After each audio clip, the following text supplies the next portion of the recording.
الحمد لله نحمده ونستعينه ونستغفره ونؤمن به ونتوكل عليه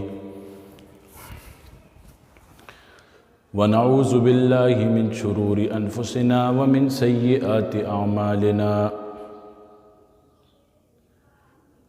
من يهده الله فلا مضل له ومن يضلله فلا هادي له ونشهد أن لا إله إلا الله وحده ونشهد أن سيدنا ومولانا محمدًا عبده ورسوله أما بعد فأعوذ بالله من الشيطان الرجيم بسم الله الرحمن الرحيم إنا أعطيناك الكوثر فصل لربك وانحر إن شانئك هو الأبتر صدق الله العظيم وصدق رسوله النبي الأمي الكريم ونحن على ذلك لمن الشاهدين والشاكرين والحمد لله رب العالمين. درود شریف. اللهم صل على محمد وعلى آل محمد اللهم بارك على محمد وعلى آل محمد.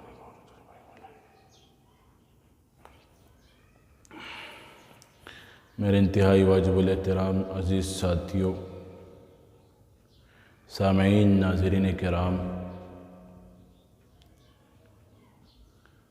انسان صبح سے لے کر شام تک ایک محنت کرتا ہے اور شام کو جب گھر آتا ہے تو اس خیالات سے، اس تصور سے آتا ہے کہ اس محنت میں مجھے کتنا نفع ہوا ہے، کتنا نقصان ہوا ہے. اگر اس کو اس نفع میں فائدہ حاصل ہوا ہو تو وہ سوچتا ہے کہ اس نفع کو ڈبل کیسے کروں گا، یعنی یہ نفع زیادہ کیا ہوگا، کیسے ہوگا. تو وہ نفع جو ہے دنیا کے حوالے سے ہوتا ہے، مال کے حوالے سے ہوتا ہے، کاروبار کے حوالے سے ہوتا ہے، تجارت کے حوالے سے ہوتا ہے. ابھی ایک نفع جو ہے وہ دنیاوی ہے اور ایک نفع جو ہے وہ اخروی ہے، آخرت کا ہے. آخرت کا نفع جو ہے وہ بہت کم لوگ سوچتے ہیں، بلکہ ان کی مقدار بہت زیادہ کم ہے. اتنی کم ہے میں آپ کو بتا نہیں سکتا، میں اس بارے میں وضاحت نہیں کر سکتا. اور جو لوگ آخرت کا سوچتے ہیں، اپنی اس جہان کا سوچتے ہیں، اس دنیا کا سوچتے ہیں، ایک تو یہ دنیا، ایک وہ جہان جو ہے، ایک یہ جہاں، ایک وہ جہاں، اس جہاں کا سوچتے ہیں، وہ بہت کم لوگ ہیں. وہ دکھتے نہیں ہیں. ان کا تعلق مع اللہ ہوتا ہے، اللہ سے ان کا تعلق جڑا ہوتا ہے. وہ اللہ کے اتنے قریب ہوتے ہیں میں آپ کو بتا نہیں سکتا. جیسے کہ دنیا میں دیکھا جائے، ہم ایک دوستوں میں ایک دوست خاص ہوتا ہے، کہتے ہیں بیسٹ فرینڈ. اسی طرح وہ اللہ تعالیٰ کے بہت قریب ہوتے ہیں. وہ اپنے راز و نیاز اللہ تبارک و تعالیٰ کے ساتھ شیئر کرتے ہیں، اللہ کو اپنے دکڑے سناتے ہیں، اپنے غم سناتے ہیں، تو وہ کبھی ناکام نہیں ہوتے. میں نے زندگی میں کامیاب انسان اسی کو پایا ہے جس نے اپنے دکھ، اپنی تکلیف اللہ کو سنایا. جو دنیا کو سناتا ہے وہ ذلیل ہوتا ہے. دنیا والے اس کو ذلیل کرتے ہیں، رسوا کرتے ہیں. تکلیف جو جس پہ آتی ہے وہ اللہ کو سناتا ہے، اللہ کو بتاتا ہے، اللہ مجھ پہ تکلیف آئی ہے، تو نے لائی ہے، تو ہی حل کرے گا. آج ہم تکلیف کے وقت کیا کرتے ہیں؟ لوگوں کو اپنی تکلیفیں سناتے رہتے ہیں، لوگوں کو اپنی پریشانیاں سناتے رہتے ہیں، لوگوں کو اپنی مصیبتیں بیان کرتے رہتے ہیں. وہ مصیبت ہم پہ زیادہ ہو جاتی ہے، وہ کم نہیں ہوتی، وہ زیادہ ہو جاتی ہے. اور جب ہم راحت میں ہوتے ہیں تو سب چیزیں ہم بھول جاتے ہیں. اللہ تبارک و تعالیٰ کو ہم بھول جاتے ہیں، قرآن پڑھنا ہم بھول جاتے ہیں، سنتوں کا اہتمام ہم بھول جاتے ہیں. اور جب ہم پہ مصیبت آ جائے، مصائب کا شکار ہو جائیں، تکلیفوں کا شکار ہو جائیں، تو ہمارے رخ مساجد کی طرف ہو جاتے ہیں، ہمارے رخ خانقاہوں کی طرف ہو جاتے ہیں، ہمارے رخ ہر جگہ، ہر نیک جگہ اور نیک کام والی جگہ پہ ہو جاتے ہیں جب مصیبت میں ہوتے ہیں. اور جب تکلیف اور جب راحت جب آتی ہے ہم پر، تو ایسا لگتا ہے کہ ہم پہ کبھی تکلیف نہیں آئی. تکلیف کے وقت میں اللہ کو یاد کیا جاتا ہے اور راحت کے وقت میں اللہ کو نہیں یاد کیا جاتا. ہمارا ایسا مزاج بن چکا ہے، ہم بے وفا ہیں. ہم مطلبی لوگ ہیں، خدا کی قسم ہم بہت مطلبی ہیں۔ یہ دنیا بے وفا ہے اور اس دنیا کے لوگ بھی بے وفا ہیں۔ لوگ کہتے ہیں وفا اللہ والے کرتے ہیں اور کوئی نہیں کر سکتا۔ وفا جو ہوتی ہے وہ اللہ والوں میں موجود ہوتی ہے، نیک لوگوں میں موجود ہوتی ہے، نیک خاتون میں موجود ہوتی ہے، دنیا داروں میں موجود نہیں ہوتی۔ جس نے دین کو سیکھا نہیں ہوتا وہ وفا کو بھی نہیں جانتا۔ وفا کا یہ مطلب نہیں کہ وفا ایک وفا کا لائن ہے اور وفا کے یعنی تم وفا یہ کرو گے، میں وفا میں تمہارے ساتھ یہ کروں گا، میں تمہارے ساتھ وہ کروں گا، نہیں، وفا کا یہ مطلب نہیں ہرگز۔ وفا کا یہ مطلب ہے کہ میں تمہیں جہنم سے نکال کر جنت میں لے جانے والا بنا دوں۔ نیک دوست کی مثال یہی ہے، اور اگر برے مجلس میں بیٹھو گے تو اس کی مثال بری ہوگی۔ اگر برے لوگوں کے ساتھ اٹھنا بیٹھنا ہوگا تو کل برے شمار کیے جاؤ گے، نیک لوگوں کے ساتھ اٹھنا بیٹھنا کرو گے نیک شمار کیے جاؤ گے۔ اللہ والوں کے ساتھ بیٹھو گے اللہ والا بن جاؤ گے، اور برے لوگوں کے ساتھ بیٹھو گے تو برے بن جاؤ گے۔ یہ دنیا کا دستور ہے اور مثال ہے، اور یہ حقیقت میں آپ کو بیان کروں۔ میں بات کر رہا تھا وفا کے بارے میں کہ وفا جو ہے وہ اس چیزوں میں نہیں پائی جاتی۔ وفا کا تعلق خون میں ہوتا ہے، وفا کا تعلق نسلوں میں پایا جاتا ہے۔ جو دھوکہ دیتا ہے وہ دھوکہ کھاتا بھی ہے، جو کسی کی زندگی کے ساتھ کھیلتا ہے اس کی زندگی کے ساتھ بھی کھیلا جاتا ہے، جو کسی کے آنسو بہانے کا سبب بنتا ہے اس کے بھی آنسو بہائے جاتے ہیں، جو کسی کو غم دیتا ہے اس کا بھی غم، اس پہ بھی غم آئے گا، اس کو بھی غم دیا جاتا ہے۔ اور جو غم جس پہ آ جائے وہ صبر کرے، جس کو غم دیا جائے وہ صبر کرے، وہ اس وقت صبر کا مظاہرہ کرے، تو اللہ تعالیٰ کا کیا ارشاد ہے، ان اللہ مع الصابرین، میں صبر کرنے والوں کے ساتھ ہوں، اللہ فرما رہے ہیں۔ تو صبر ایسی چیز ہے، آپ صبر سے اس کا انتقام کرو، آپ اللہ کی عدالت میں فیصلہ چھوڑ دو۔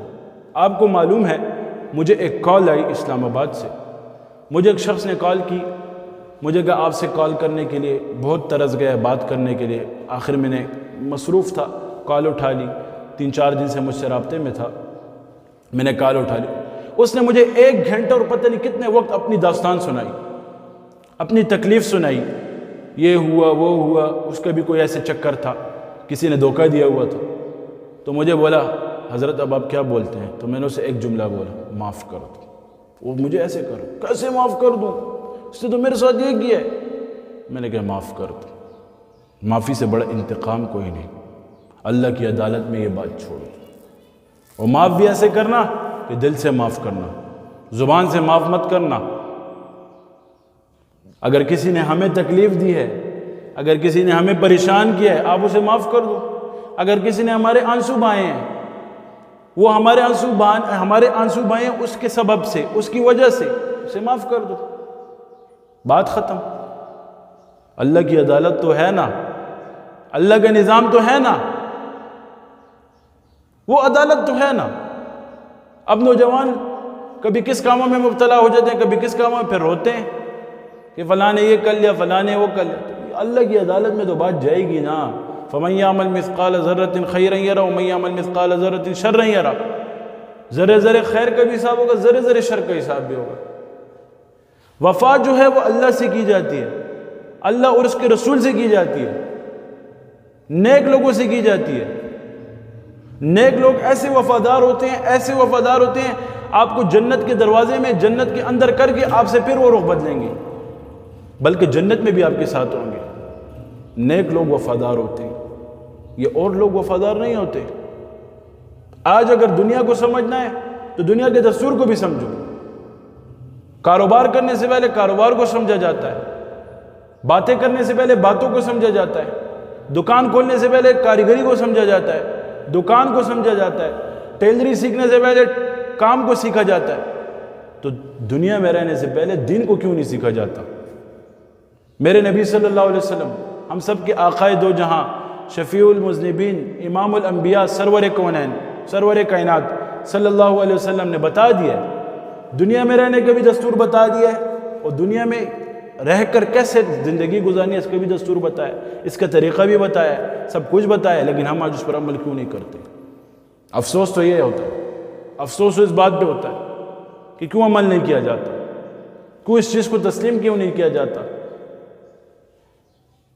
میں نے بول دیا دنیا بے وفا ہے، کل من علیہا فان، فانی ہے، دنیا کے لوگ بھی بے وفا ہیں۔ یہاں وفا کی امید کسی سے مت رکھنا۔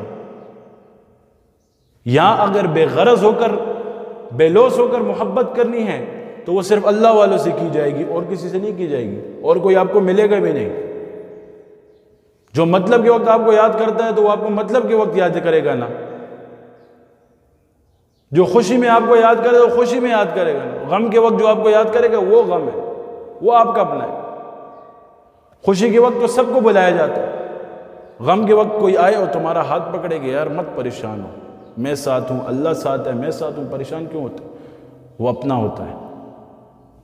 جو آپ کی پریشانی کو دور کرنے لگے، چاہے وہ جس طریقے سے ہو، جس انداز سے ہو، وہ آپ کا اپنا ہے۔ آج ہم لوگوں سے توقعات لگائے بیٹھ جاتے ہیں، دنیا سے امیدیں لگائے بیٹھ جاتے ہیں، یہی ہمارا خسارہ ہے، یہی ہمارے نقصان کی سب سے بڑی وجہ کیا ہے؟ ہم لوگوں سے توقعات بناتے ہیں، لوگوں سے توقع رکھتے ہیں کہ میں نے کسی کے ساتھ اچھا کیا، یہ بھی میرے ساتھ اچھا کرے گا۔ نہیں، تم اچھا کرو، اللہ کی رضا کے لیے کرو، بھول جاؤ۔ تم نے اگر کسی کو دین کے راستے پہ لیا، اس کے ساتھ اچھا کیا، اگر وہ تم سے کل جا رہا تم اسے بھول جاؤ، تمہارا کام جو تھا تم نے پورا کر دیا، اب اللہ کا جو کام ہے اللہ کرے گا۔ آج ہم لوگوں سے توقع کیوں لگاتے ہیں؟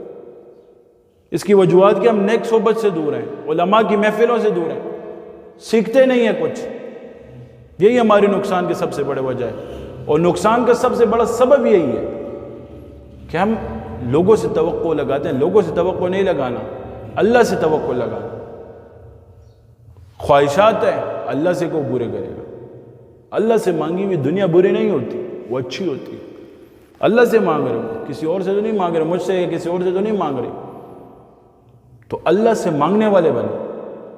اگر اللہ سے مانگو گے تو سکون ملے گا، لوگوں سے مانگو گے بے سکون ہوگے۔ محفلوں میں آپ کے تذکرے کیے جائیں گے کہ یہ تو مجھ سے مانگ رہے ہیں، یہ تو یہ کر رہے ہیں، یہ تو وہ کر رہے ہیں۔ اور حرام جو کھاتا ہے وہ کبھی اس کی دعا قبول نہیں ہوتی، جو حلال کھاتا ہے اس کی دعا قبول ہوتی ہے۔ امام شافعی رحمۃ اللہ علیہ حلال میں اور حرام میں اتنی تمیز کرتے تھے، ان کے لیے کوئی مچھلی لے آئے، کوئی مشتبہ ان کو محسوس ہوئی مشتبہ ہے، تو انہوں نے اپنے شاگردوں کو کہا یہ واپس کرو، میں نہیں کھاتا۔ تو شاگردوں نے بھی وہ مچھلی نہیں کھائی، وہ گئی، وہ کسی دریا میں وہ مچھلی توڑ توڑ کے انہوں نے ڈال دی۔ تو جیسی مچھلی ڈالی تو جب شاگرد واپس آ گئے، امام شافعی رحمۃ اللہ علیہ نے سوال کیا شاگردوں سے، وہ مچھلی کیا کی؟ تو انہوں نے کہا کہ وہ مچھلی جو ہے ہم نے فلاں دریا میں ڈال دی۔ تو امام شافعی رحمۃ اللہ علیہ نے فرمایا قیامت تک، کیا یعنی میں اگر زندہ رہا، انہوں نے مثال دی، میں نے ایک کتاب میں پڑھا کہ جب تک میں زندہ رہا تو اس دریا سے مجھے مچھلی لا کر مت دینا۔ وہ اتنا خیال کرتے تھے ان چیزوں پر، ان اشیاء پر کہ یہ چیزیں میرے جسم میں نہ آئے۔ کیوں؟ اگر وہ چیز جسم میں آتی تو وہ مچھلی جو ہے، اس مچھلی سے اس کا جسم بڑا ہے، اس کو طاقت ملی ہے، اس وجہ سے وہ مچھلی میرے پیٹ میں نہ آ جائے کہ ادھر میں حرام نہ کھا لوں، میری نماز نہیں قبول ہوگی، میری عبادت نہیں قبول ہوگی۔ وہ اتنا خیال رکھتے تھے۔ ہم آج حلال حرام کی تمیز نہیں کرتے، ہم آج کچھ نہیں کرتے، اسی لیے ہماری زندگی ٹینشن میں ہے، اسی لیے ہماری زندگی خسارے میں ہے، اسی لیے ہم ڈپریشن کا شکار ہیں۔ باتیں کرنے پہ آتے ہیں تو لوگوں پہ لفظی وار ایسا کرتے ہیں، لوگوں کے دل توڑ جاتے ہیں، لوگوں کے دل چکنا چور کر جاتے ہیں، لوگوں کی زندگیوں کے ساتھ کھیل جاتے ہیں الفاظ کے ذریعے سے۔ یہ چیزیں غلط ہیں۔ اگر دلوں کو جوڑنا نہیں سیکھتے نا تو توڑنا بھی مت سیکھو۔ تو کسی کو راحت نہیں دے سکتے اس کو نقصان بھی مت دو، کسی کو خوشی نہیں دے سکتے اس کو پریشان بھی مت کرو۔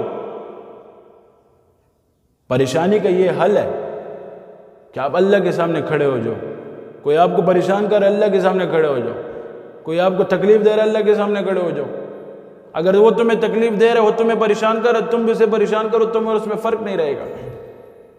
کیا تم اور اس میں فرق نہیں رہے گا؟ لوگوں کا دل مت توڑنا، یہ میری بات یاد رکھ، کسی کا دل مت توڑنا، کسی کی زندگی کے ساتھ مت کھیلنا، خسارے میں رہو گے، ساری زندگی نقصان میں رہو گے۔ عارضی تمہیں پتہ چلے گا کہ میں سکون میں ہوں، وہ سکون نہیں ہوگا، وہ راحت نہیں ہوگی، وہ پریشانی ہوگی، وہ تکلیف ہوگی، آج لوگوں کو لفظی واروں سے کیسے ہم مارتے ہیں، کیا نہیں کرتے، اور دل توڑنے کی کون سی سزا ہے میں آپ کو بتاتا ہوں، ہو سکتا ہے میرے ایک بیان میں آپ لوگوں نے سنی ہو۔ حضرت اماں عائشہ رضی اللہ تعالیٰ عنہ نبی کریم صلی اللہ علیہ وسلم کی خدمت میں تھی، تو نبی کریم صلی اللہ علیہ وسلم کا مزاج جو تھا وہ بہت خوبصورت مزاج تھا۔ اس دن وہ بہت انتہائی خوش تھے، تو حضرت عائشہ رضی اللہ تعالیٰ نے سے فرمایا، اے عائشہ بتاؤ جو مانگنا ہے میں تمہیں دیتا ہوں، جو سوال کرنا ہے میں تمہیں اس کا جواب دیتا ہوں، واقعی کا مفہوم بیان کرو۔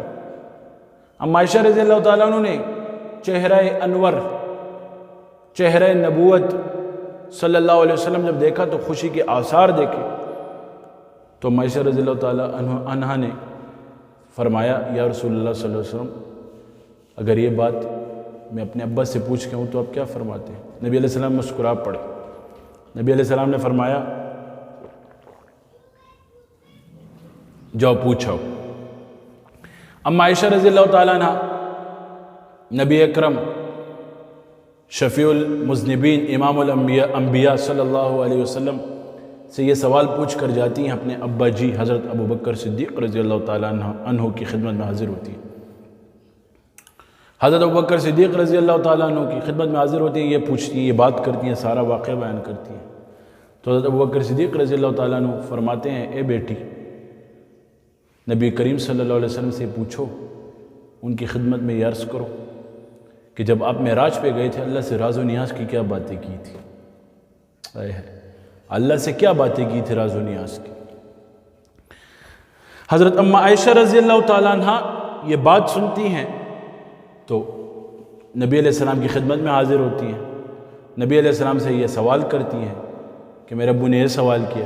نبی علیہ السلام مسکرا پڑتے ہیں کہ ابو بکر کا سوال یہی تھا۔ تو نبی علیہ السلام نے فرمایا کہ میں نے تمہارے ساتھ وعدہ کیا، میں نے تمہیں بولا تو میں تمہیں جواب بھی دوں گا۔ فرمایا آقائے دو جہاں شفیع المذنبین رحمت للعالمین صلی اللہ علیہ وسلم نے کیا فرمایا کہ اللہ کے ساتھ جب میری ملاقات ہوئی معراج میں، راز و نیاز کی باتوں میں سے ایک بات یہ بھی ہے کہ اللہ تبارک و تعالیٰ نے فرمایا کہ جو ٹوٹے ہوئے دلوں کو جوڑتا ہے، کیا؟ جو ٹوٹے ہوئے دلوں کو جوڑتا ہے میں اسے بغیر حساب کتاب کی جنت دوں گا۔ جب اماں عائشہ رضی اللہ تعالیٰ عنہ یہ بات سنتی ہیں تو بھاگ کر ابو بکر رضی اللہ تعالیٰ عنہ کی خدمت میں حاضر ہو جاتی ہیں۔ جیسے اپنے ابو کی خدمت میں حاضر ہوتے ہیں ابو بکر صدیق رضی اللہ تعالیٰ عنہ کی، تو یہ جواب جب سناتی ہیں ان کو تو حضرت ابو بکر صدیق رضی اللہ تعالیٰ عنہ رونے شروع ہو جاتے ہیں۔ حضرت اماں عائشہ رضی اللہ عنہ پریشان ہو جاتی ہیں، تعجب میں ہو جاتی ہیں کہ یہ کیا ہوا۔ چاہیے یہ تھا کہ میرے ابو حضرت ابو بکر صدیق خلیفہ اول خوش ہو جائیں، یہ تو رو رہے ہیں، یہ کیا وجہ ہے؟ تو انہوں نے سوال کیا، ابا جی آپ کیوں رو رہے ہیں؟ چاہیے تھا آپ خوش ہو جائیں۔ تو حضرت ابو بکر صدیق رضی اللہ تعالیٰ نے فرمایا، اے بیٹی تو نے تو ایک بات سنی ہے، جو ٹوٹے ہوئے دلوں کو جوڑتا ہے اسے بنا حساب کتاب کی جنت ملتی ہے، اور جو جڑے ہوئے دلوں کو توڑتا ہے اس کے ساتھ کیا معاملہ ہوگا، اس کے ساتھ اللہ کیا کریں گے۔ اپنی زبانوں پہ قابو لاؤ۔ جو افسر ہیں، جو بڑے ہیں، جو چودھری ہیں، جن کے نیچے نوکر کام کرتے ہیں، جن کے نیچے ملازم کام کرتے ہیں، ان کو چاہیے زبانوں پہ قابو کریں۔ جن دوستوں کی محفلوں میں امیر دوست ہے ان کو چاہیے اپنی زبانوں پہ قابو کریں۔ زبان ایسی چیز ہے نا کہ اس سے بندہ جنت بھی جا سکتا ہے، اس سے بندہ جہنم بھی جا سکتا ہے۔ یہ گوشت کا چھوٹا سا لوتھڑا ہے، چھوٹا سا، لیکن اس کی وجہ سے جنت کے بھی فیصلے ہوتے ہیں اور جہنم کے بھی فیصلے ہوتے ہیں۔ اگر کوئی چودھری ہے، کوئی بڑی چیز ہے، کوئی فیکٹری کا مالک ہے، کوئی کاروبار کا مالک ہے، اس کا ملازمین کے ساتھ رویہ ٹھیک نہیں ہے، وہ کبھی نیک تاجروں میں شمار نہیں ہوگا۔ اگر وہ جو تمہارے ساتھ ملازم ہے، اگر کل اللہ تمہیں ملازم کر دے، اسے تمہاری جگہ مالک کر دے تو پھر کیا ہوگا؟ وہ بھی تمہارے جیسے انسان ہے۔ یہ سوچو یہ بھی میرے جیسے انسان ہے، حقیقت ہے تمہارے جیسے انسان ہے۔ نرمی والا معاملہ کرنا چاہیے، خوش اخلاقی والا معاملہ کرنا چاہیے، حسن اخلاق والا معاملہ کرنا چاہیے۔ تو پھر زندگی اچھی چلے گی۔ اور زندگیوں کو اچھا بنانے کے لیے نیک راہوں میں نکلو، تبلیغ والوں کے ساتھ جڑو، تصوف والوں کے پاس آؤ، وَيُعَلِّمُهُمُ الْكِتَابَ وَيُزَكِّيهِمْ، اپنے نفسوں کی تزکیہ کرو، اپنے نفسوں کی اصلاح کرو۔ سب سے بڑی اصلاح اپنے نفس کی اصلاح ہے۔ آج کیا ہوتا ہے، لوگوں کو برا سمجھا جاتا ہے، خود کو اچھا سمجھا جاتا ہے۔ نہیں، خود کو برا سمجھو، لوگوں کو اچھا سمجھو، یہ دنیا میں فائدہ ہوگا آپ کے لیے۔ فائدہ چاہتے ہو، اللہ والوں کی مجالس کو اختیار کرو۔ جو گھڑی آپ کی لیانی باتوں میں دوست بیٹھے ہوتے ہیں، فضول باتیں کرتے ہیں، یہ ٹائم اگر ذکر میں گزر جائے تو کتنا بہتر ہو جائے گا۔ کہتے ہیں جنتی جب جنت میں چلا جائے گا، اسے ایک چیز کا بھی ارمان نہیں ہوگا، دنیا کی کوئی بات اس کو نہیں یاد ہوگی سوائے اس بات کے جو وقت اس کے دنیا میں لیانی میں گزرا ہو، ذکر کے بغیر گزرا ہو۔ تو اپنے زندگی میں ذکر کو لائیں، اپنی زندگی میں احادیث کو لائیں، اپنی زندگیوں میں ترجموں کی پابندیاں کریں، بچوں کو دین سکھائیں، تو انشاءاللہ بہت فائدہ ہوگا۔ اللہ پاک ان باتوں پر عمل کرنے کی توفیق نصیب فرمائے۔ وآخر دعوانا ان الحمدللہ رب العالمین۔ جزاکم اللہ خیر۔